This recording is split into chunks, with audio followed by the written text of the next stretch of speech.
बिस्मिल्लाहिर्रहमानिर्रहीम। अस्सलामु अलैकुम नाजरीन, अहमद टीवी में आप सब दोस्तों को खुश आमदीद। दोस्तों, खेवड़ा नमक की कानों के बाइस एक बहुत बड़ा सियाहती मकाम है, लेकिन आज मैं आपको एक ऐसे सियाहती मकाम के बारे में बताऊंगा जहां नमक के तालाब हैं। सिवा नखलिस्तान मिस्र में एक दूर दराज इलाका और मकबूल सियाहती मकाम है।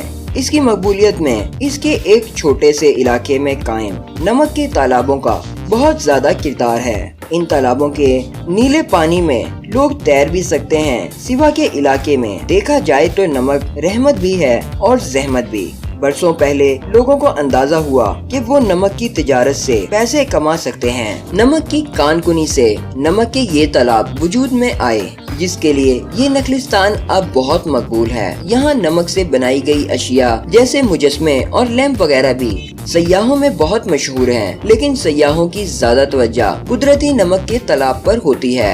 सोशल मीडिया, खास तौर पर इंस्टाग्राम के आने के बाद बहुत से सयाह यहाँ का रुख करने लगे हैं। दोस्तों, नमक यहाँ के लिए मुश्किलात भी पैदा कर रहा है, जैसे इलाके के ताज़ा पानी के चश्मे अब नमकीन हो चुके हैं, जिसकी वजह से पानी अब ना तो पिया जा सकता है और ना इसे ज़रूरी मकासद के लिए इस्तेमाल किया जा सकता है। इसका मतलब ये है कि इलाके में खजूरें और जैतून वगैरह ही काश्त हो सकती हैं। इसके अलावा सिवा के इलाके का तमाम पानी इतना ज्यादा नमकीन हो चुका है कि उसमें किसी तरह की समंदरी हयात का जिंदा रहना नामुमकिन है। इस जगह की मकामी आबादी नस्ली सवियन है, जो कि सीवी ज़बान बोलती हैं और अरबी बोलने वाले मिस्रियों पर भी मुश्तमिल हैं। ये लोग नमकीन मट्टी से रिवायती गारे की ईंटें बनाते हैं और उससे अपने घर बनाते हैं। दोस्तों, इस तरह बनाए गए मकान नमक की वजह से बहुत मजबूत तो होते हैं, लेकिन जब बारिश आए तो नमक बहना शुरू हो जाता है और इन मकानों के गिरने का खतरा बहुत ज्यादा बढ़ जाता है।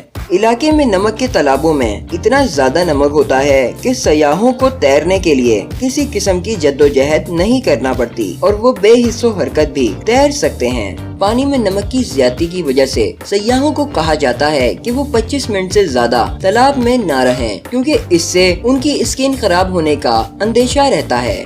दोस्तों, आज की वीडियो आपको कैसी लगी और इस बारे में आप लोगों की क्या राय है, कमेंट करके लाजमी बताएं। मिलते हैं अगली वीडियो में, तब तक के लिए अल्लाह हाफिज।